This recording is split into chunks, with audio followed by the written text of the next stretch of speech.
అమ్మా బయట ఎవరో అమ్మ అంటున్నారు, వెళ్ళి వేసిరాపో. పిలిచింది నేనే అమ్మా. అడుక్కునేవానిలాగా పిలిపేంట్రా? తప్పదమ్మా, ఇప్పుడు అడుక్కుంటేనే రేపు నీ బాధ ఏందిరా చెప్పు. రేపు 31 కదమ్మా, ఫ్రెండ్స్ అందరూ పార్టీకి వెళ్తున్నారు, నేను వెళ్ళాలి. నీకెంత కావాలన్నా ఇస్తారా, కానీ నేను చెప్పిన పని అంతా చెయ్యాలి. 1000 రూపాయలు ఇవ్వమ్మా, నువ్వే అని చెప్తే అది చేస్తా. మా కడగడం రాలేదమ్మా. రేపు పార్టీలో ఖర్చులు కొద్దా? అయ్ ఎక్స్ట్రా బోనస్. మా అయిపోయింది మా.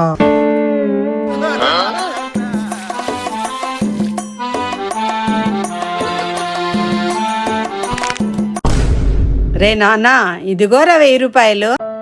మా 5 రూపాయలు పెయిన్ కిల్లర్ టాబ్లెట్ తెచ్చి మా ఒళ్ళంతా పులిసిపోయింది. అట్టి అంటే వీనికి పార్టీ, ఇప్పుడు వీనికి దూర్ల తీరింది.